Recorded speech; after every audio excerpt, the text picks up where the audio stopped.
Vamos abrir a palavra do Senhor em Lucas capítulo 9, versículo 28. Lucas 9, 28. E nós vamos ler também 1 Pedro 4, 14.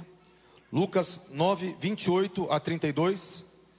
E 1 Pedro 4, 14.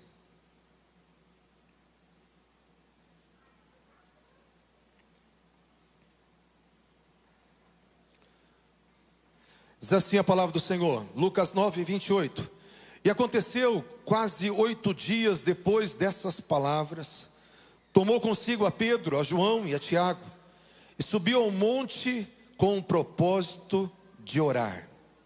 Estando ele orando, transfigurou-se a aparência do seu rosto, o seu vestido ficou branco e muito resplandecente, e eis que estavam falando com ele 2 varões, que eram Moisés e Elias, os quais apareceram com glória e falavam da sua morte, a qual estava para se cumprir em Jerusalém. E Pedro e os que estavam com ele estavam carregados de sono, e quando despertaram, viram a sua glória e aqueles 2 varões que estavam com ele.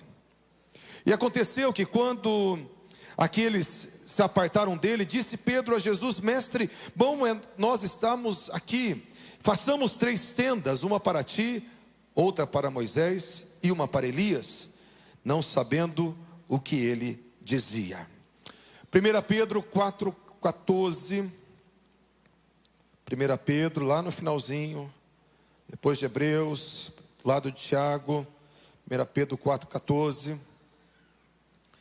Diz assim a palavra do Senhor: se pelo nome de Cristo sois vituperados, bem-aventurados sois, porque sobre vós repousa o Espírito da glória de Deus. Sobre vós repousa o Espírito da glória de Deus. Essa palavra queimou meu coração essa semana e eu quero falar dela de novo. Aqui fala que Jesus, quando ele estava orando em intensidade, diz a palavra que a glória de Deus tomou Jesus no monte da transfiguração. Tem outro texto que fala que o seu rosto brilhava como o sol, e as suas vestes ficaram muito resplandecentes. E nós vemos que quando fala de glória, o significado de glória, a palavra grega é doxa. Doxa de Theos, a glória de Deus. Doxa de Theos significa, doxa, resplendor, brilho, luz intensa. Significa também natureza divina, majestade de Deus, revelação da natureza de Deus. Então quando fala doxa de Theos, está falando dessa luz, desse resplendor, dessa manifestação que Jesus carregava. Porque a palavra do Senhor fala que o verbo se fez carne e nós vimos a sua glória. A glória de Deus estava sobre Jesus. Hebreus capítulo 1, versículo 3 fala que Jesus era o resplendor da glória do Pai. Mesmo quando não resplandecia como resplandeceu no monte da transfiguração, mas Jesus carregava esse brilho na sua áurea, em volta de si. Ele carregava essa glória, essa unção, essa manifestação de Deus. Ele era o próprio Deus encarnado, o Emanuel. E aonde ele estava o resplendor da glória, a imagem visível de um Deus invisível estava sobre Jesus.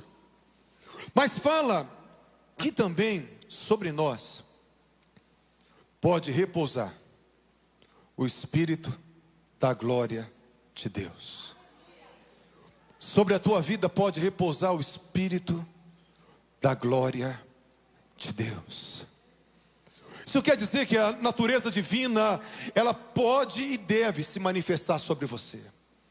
Isso fala que essa luz, esse resplandecer divino pode e deve manifestar em você, que você pode e deve carregar isso. Na verdade, todos nós que nascemos de novo, nós já nos tornamos uns portadores de glória, porque o Espírito da glória veio habitar em nós, e nós já nos tornamos portadores dessa glória, dessa natureza divina. Tanto que Jesus em Mateus capítulo 5, versículo 14, ele fala assim: vós sois a luz do mundo. Nós já carregamos uma luz, querido. Quando você chega num lugar, você já carrega uma luz. Você já carrega uma glória, você que nasceu de novo. E a palavra fala em Mateus 5,16 que essa glória, ela pode aumentar, esse resplendor pode aumentar. Porque diz assim: assim brilha, assim resplandeça a vossa luz diante dos homens, para que vejam as vossas obras e glorifiquem o vosso Pai que está nos céus. Eu quero falar que essa presença, ela pode não só estar em nós, mas ela pode resplandecer, ela pode aumentar o volume, ela pode aumentar a intensidade. E o que eu estou querendo dizer é que existe uma presença de Deus, que nós precisamos buscar, que ela pode aumentar e deve aumentar, porque todo o desejo de Deus foi se revelar a nós. O projeto original do Éden era Deus se revelando totalmente para o homem tomado por um ambiente da presença de Deus. O projeto final nosso é a cidade santa, a Nova Jerusalém. E a Nova Jerusalém, o que nos atrai, o que vai nos atrair na Nova Jerusalém, não é as portas de pérola, não é a cidade de ouro, não são os anjos que vamos ver, não são os heróis da fé que vão estar lá. O que vai nos atrair na Nova Jerusalém vai ser algo que está escrito assim, que lá, Apocalipse 21, 22, lá não haverá noite, lá não precisará de sol, nem de lua, porque o Cordeiro será a nossa lâmpada, e as nações andarão na sua luz, e não haverá mais a divisão de noite e de dia, porque vai ter um resplandecer. Essa glória vai tomar toda a eternidade, essa glória vai tomar todos os céus, essa glória vai tomar as nações, vai tomar a Nova Jerusalém. E essa glória nada mais é do que a presença manifesta de Deus, a presença manifesta de Jesus, que eu e você somos herdeiros disso. Eu quero falar sobre a diferença sobre um Deus onipresente e um Deus que manifesta a sua presença. Um Deus onipresente é que Ele está em todo lugar. Isso é verdade, Ele está em todo lugar. A palavra fala assim: eis que estou convosco todos os dias. Ele está em todo lugar. Salmo 139, versículo 7, fala assim: se nós subirmos aos céus, ali tu estarás. Se eu fizer a minha cama lá no profundo do inferno, o Senhor vai estar também. Se eu for morar nas extremidades da terra, nos confins da terra, até ali o Senhor estarás, e a tua destra me guiarás. Então Deus está em todo lugar. Deus, Ele é maior do que tudo que Ele criou, e Ele está em qualquer lugar, não tem nenhum lugar oculto aos olhos do Senhor. É um Deus onipresente, é um Deus que está, mesmo quando você não perceba. Mas também existe uma manifestação de Deus, onde Ele se revela de uma forma mais poderosa. O exemplo de Jesus. Jesus não estava em todo lugar. Ele estava em alguns lugares e ali estava a glória. Ali estava a glória de Deus, o resplendor da glória. Mas em outros lugares estava o quê? Os olhos de Deus, a presença de Deus onisciente que permeia tudo. Mas em alguns lugares estava o Rei da Glória, manifestando toda a glória do Pai. É uma glória que revela no céu, na sua plenitude, diferente da glória que está no inferno. Por mais que Deus é um Deus onipresente, Ele quer se manifestar. Ele quer trazer uma presença manifesta sobre nós.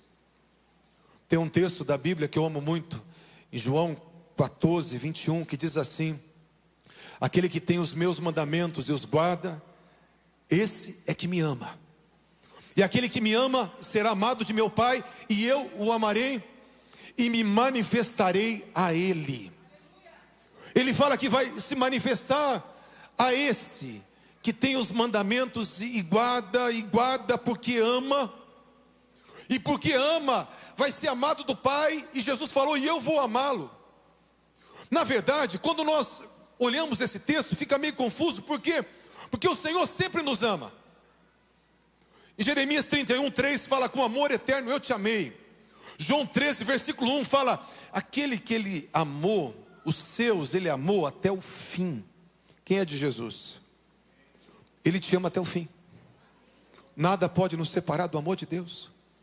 Mas ele fala que aqui, aquele que estiver respondendo ele com amor, se relacionando com ele com amor, submetendo a palavra dele com amor, ele vai amar de uma forma diferenciada, porque ele vai se manifestar a ele. E essa palavra manifestar é uma palavra grega que é enfanizo. E enfanizo é tornar conhecido de forma experimental, tornar visível, palpável, tornar real, aparecer, exibir o que está oculto, mostrar-se, revelar-se. Então quando ele fala, eu quero aparecer, eu quero mostrar de forma visível, de forma real, para aqueles que estiverem me amando, e amando a minha presença. Queridos, isso é tão verdade que eu ministrei terça-feira sobre isso, dentro da comunidade da Trindade, porque nosso Deus, Ele é 3 pessoas e é um único Deus. É o Deus Pai, Deus Filho e Deus Espírito Santo. Mas diz a palavra que o Filho ama o Pai ama o Filho ama o Espírito ama o Pai e ama o Filho. E é uma dinâmica de dar, de receber dentro da Trindade. E nessa dinâmica viva de amor e de honra mútua, os 3 se tornam um só. 3 se tornam um só. O Deus triuno se torna um só Deus, inseparável. De tal maneira que onde está o Filho, está o Pai, está o Espírito. O Espírito Santo veio habitar em mim, e também o Pai e o Filho também está em mim. Porque o Deus triuno se torna um só, inseparável, pela dinâmica do amor, pela dinâmica da relação de honra. Um se revela para o outro, um se mistura dentro do outro, um se funde dentro do outro. Que nós somos monoteístas, nós servimos um só Deus. E quando fala da natureza de Deus, 1 João 4,8 fala, Deus é amor. É uma dinâmica de amor tão profunda, que aquilo é a própria natureza de Deus, é a própria essência de Deus. Eu quero falar para você, Deus Ele quer se manifestar de uma forma real na sua vida. A presença de Deus, ela quer ser mais tangível, mais palpável na sua vida. Deus Ele quer te dar experiências maiores com a presença de Deus. A presença de Deus tem que ser a prioridade das tuas orações. A presença de Deus tem que ser aquilo que você tem que desejar, porque a presença de Deus, ela traz sentido e ela traz significado para as nossas vidas. A presença de Deus é o maior anseio, é um anseio mais profundo do coração do homem, porque nós nascemos para Ele, nascemos por Ele, por causa dEle e para Ele. Por isso a presença de Deus é o anseio mais profundo.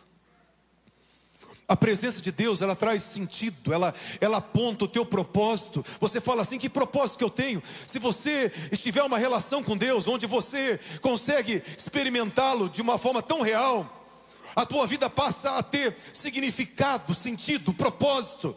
Você está seguindo a seta de Deus, o sentido de Deus, que era revelar-se ao homem, habitar com o homem, se mostrar ao homem, e o homem amá-lo porque Ele é, e Ele amando o homem amando Ele.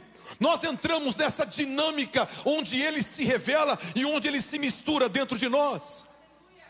Jesus, Ele fala na oração sacerdotal, em João 17, 26, Pai, eu mostrei para eles o teu nome, e vou mostrar ainda mais o teu nome, para que o amor que tu tens me amado esteja neles, e eu neles esteja.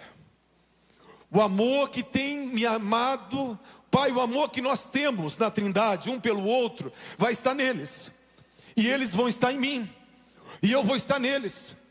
Essa dinâmica de amor começa a mudar a tua essência e te levar para a tua natureza e para o teu projeto, porque o projeto final é essa glória que vai nos tomar.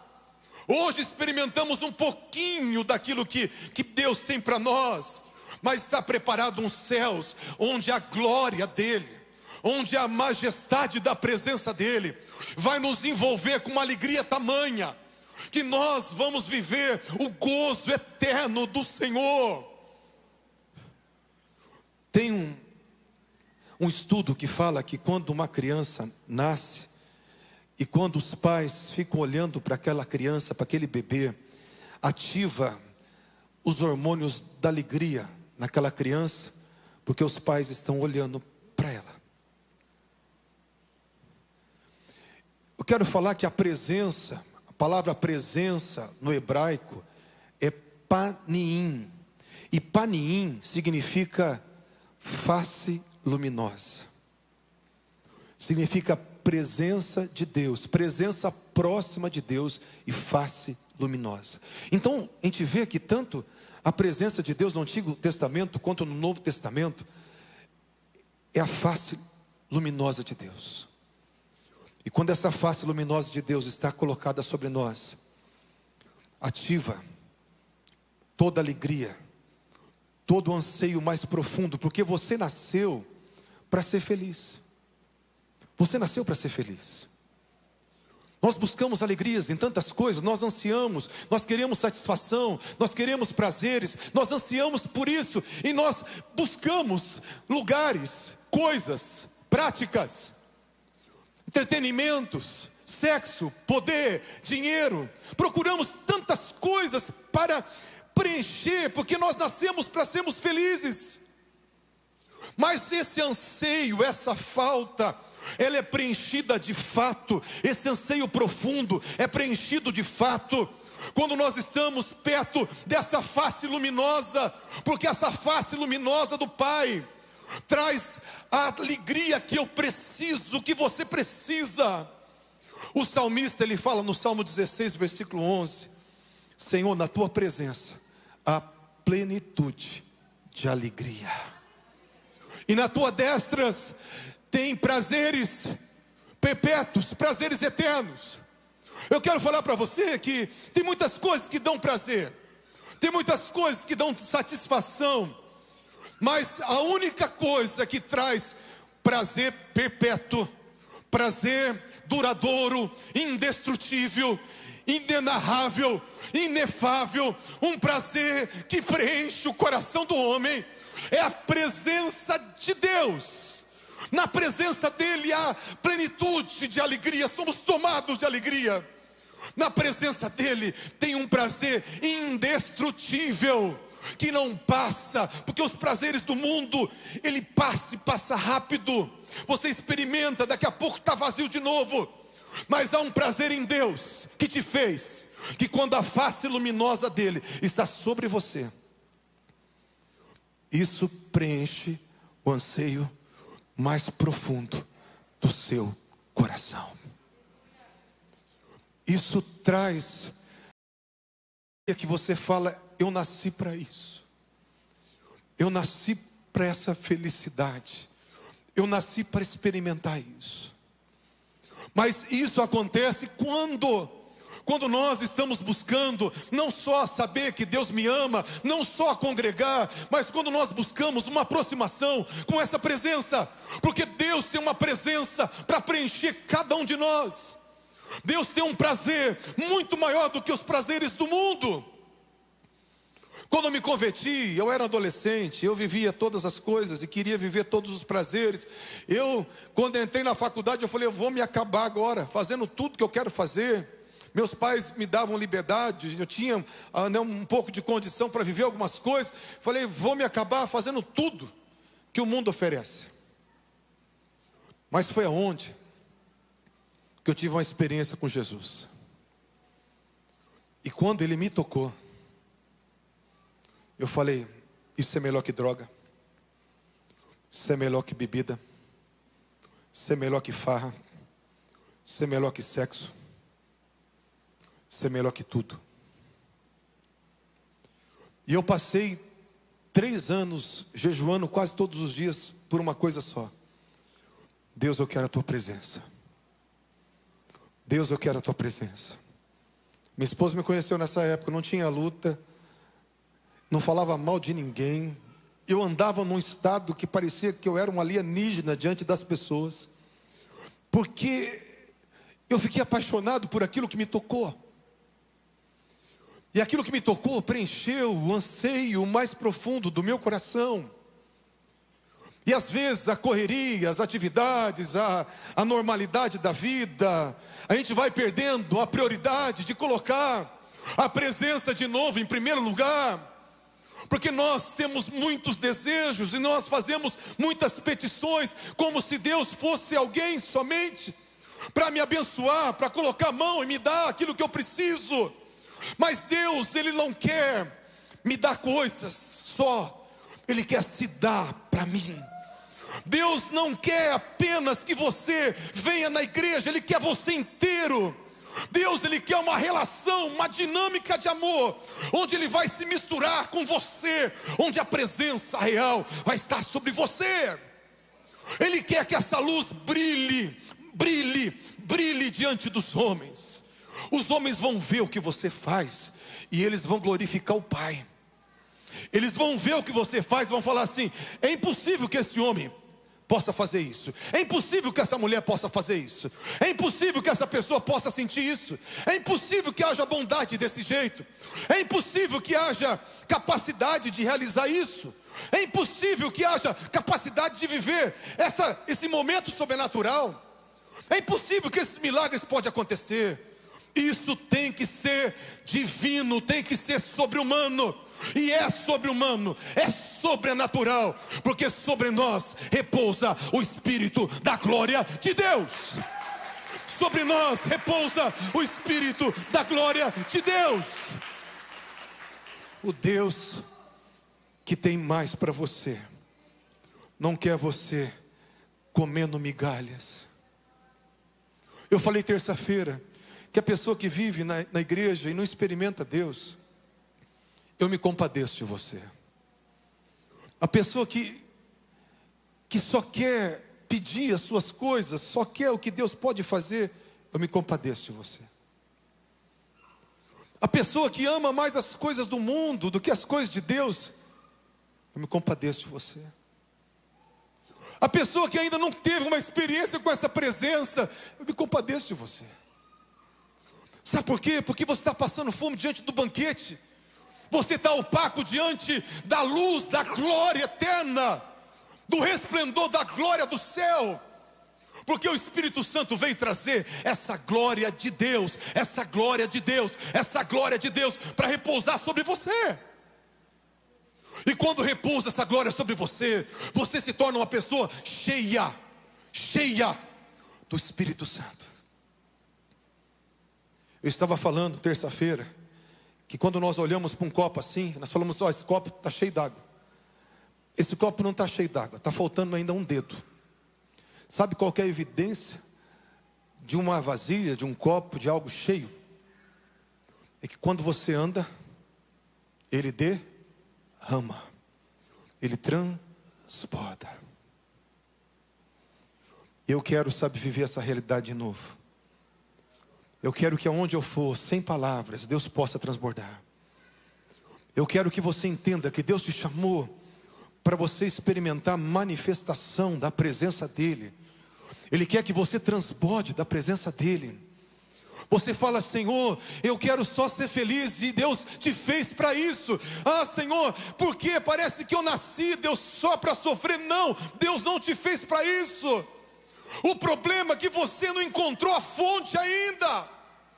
A hora que você entrar debaixo da fonte, você vai ver que essa alegria plena está disponível para você, disponível para o teu coração, e você vai experimentar algo tremendo e poderoso. A palavra do Senhor fala que Jesus experimentou o Espírito Santo quando ele estava orando. Lucas 3:21, os céus se abriram, o Espírito de Deus veio sobre ele na forma corpórea de uma pomba.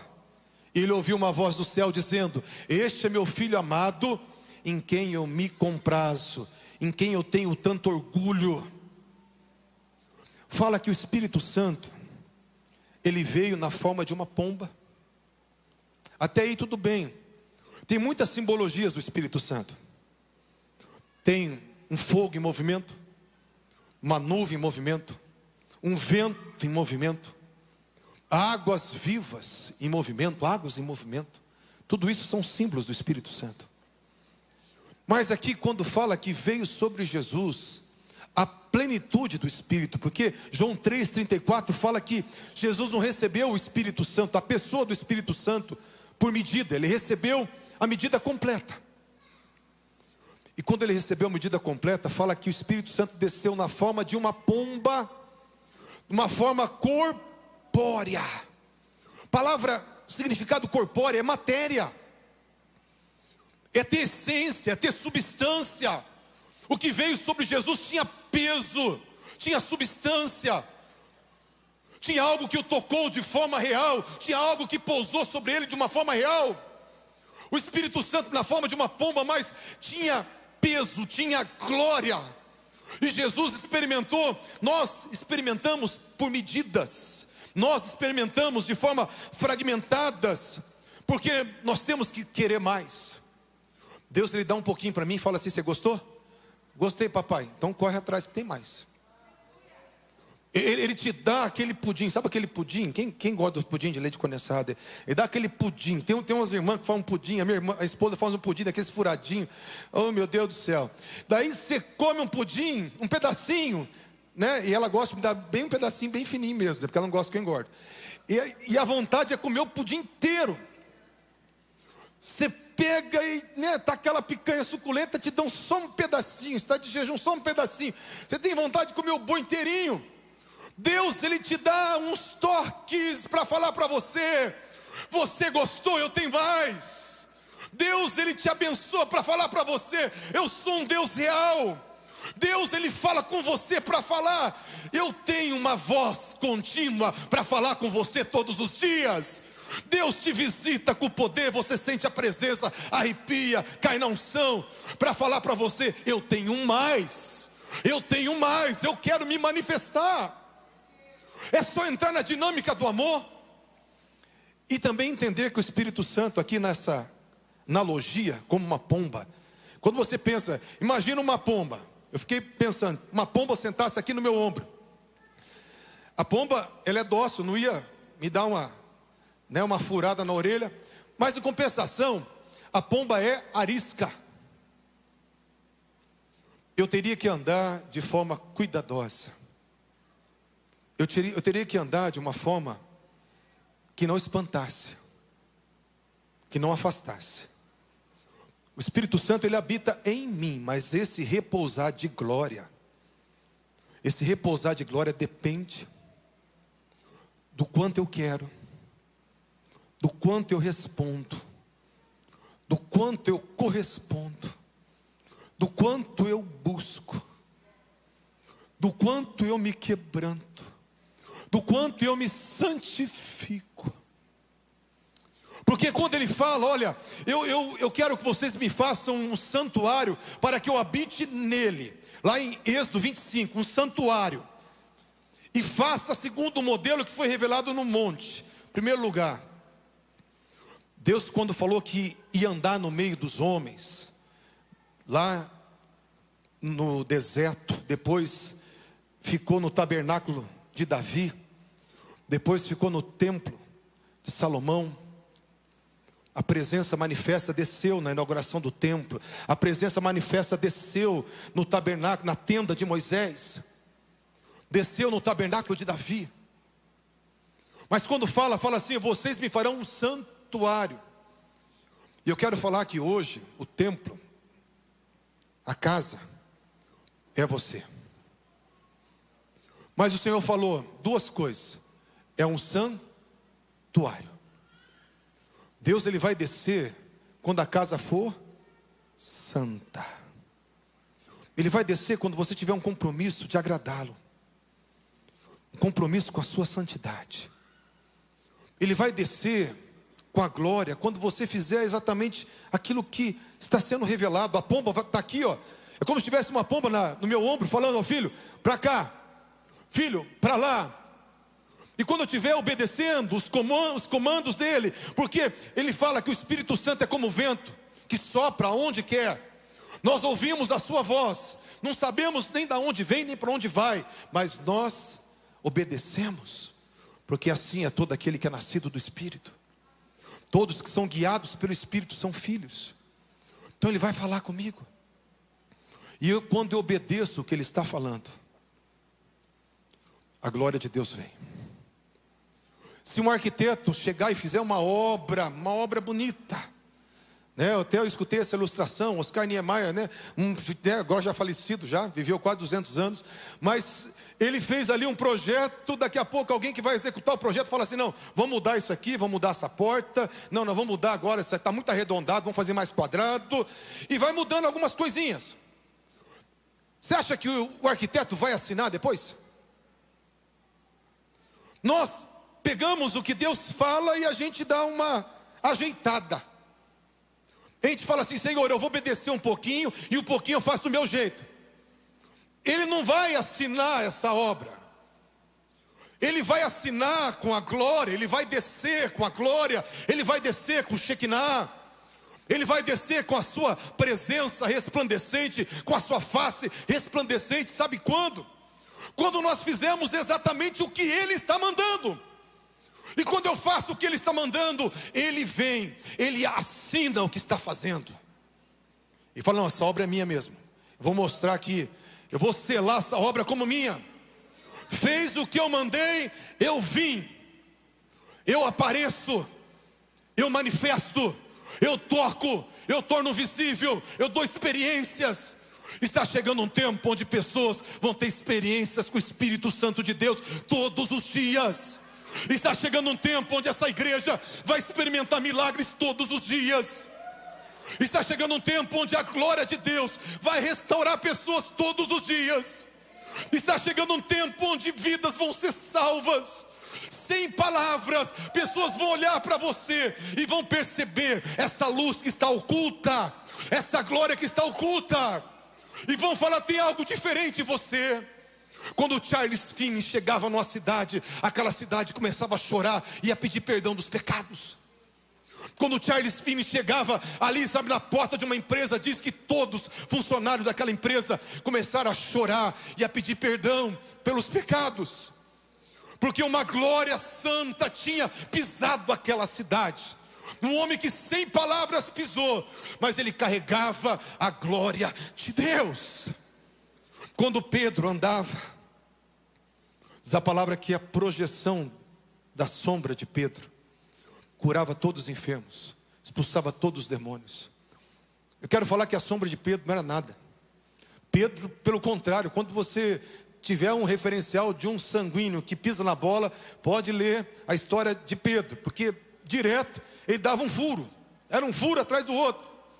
Os discípulos ficavam calados e levavam bronca. Pedro abria a boca e levava 2 broncas, porque Pedro era sanguíneo. Mas fala que chegou um tempo que tinha uma glória sobre ele, que ele colocava as pessoas enfermas, sabe, e abria um caminho, colocava os endemoniados e ele passava no meio.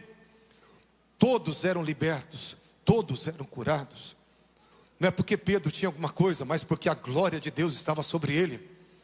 E a projeção dessa glória, essa áurea, essa atmosfera, esse ambiente que ele carregava, essa luz que ele carregava, resplandecia de tal maneira que ele não precisava expulsar os demônios, nem curar os enfermos. Eles eram curados, já eram libertos, só pela presença daquele homem. Se Deus fez com Pedro, vai fazer comigo, vai fazer com você também. Se essa glória foi real na vida de um homem, esse homem é sujeito às mesmas paixões, às mesmas crises, às mesmas tentações que eu. E se Deus fez na vida de Pedro, vai fazer nas nossas vidas também. Mas nós temos que ser apaixonados por essa presença. Desejamos essa presença. Eu compartilhei aqui com vocês que quando eu estava ainda fazendo tiro de guerra, me deu um furúnculo no rosto. Naquela época dava muito furúnculo, não sei o que aconteceu, mas o demônio do furúnculo desapareceu quase da face da terra. Mas tinha uma época aí dos mais antigos que vivia com furúnculo. Eu tinha furúnculo para todo lado, todo mês estourava um furúnculo em mim e na minha irmã. E estourou um furúnculo no olho, aqui do lado do olho esquerdo, e não rompia, e aquilo foi crescendo, parecia um ovo e não rompia. Eu chorava o tempo todo, porque aquilo doía, meu nariz inchou, as lágrimas desciam o tempo todo, porque não rompia, então ficou todo infeccionado ali. E só quando eu orava em línguas, é que aquela dor desaparecia. Eu começava daí começava a queimar meu rosto, anestesiar meu rosto e sumia tudo. Eu parava de orar em línguas para conversar com alguém, já começava a chorar de novo. Daí eu tinha que sair para um canto e começar aí voltava, anestesiava e parava. E eu fui orando em línguas uns 2 dias até romper aquele furúnculo. Por quê? Porque a presença de Deus tira o sofrimento, tira a dor, tira a tristeza, tira a fraqueza, tira a timidez, tira o pecado, tira a iniquidade, transforma o homem, capacita o homem. Deus se revela através de você. Deus transforma você. Quando você é apaixonado pela presença, é impossível Ele vir em você e não fazer nada em você. Ele vem e te transforma, porque a obra é dele.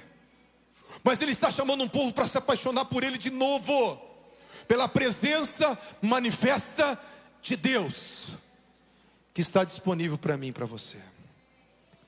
Queria que vocês colocassem em pé em nome de Jesus.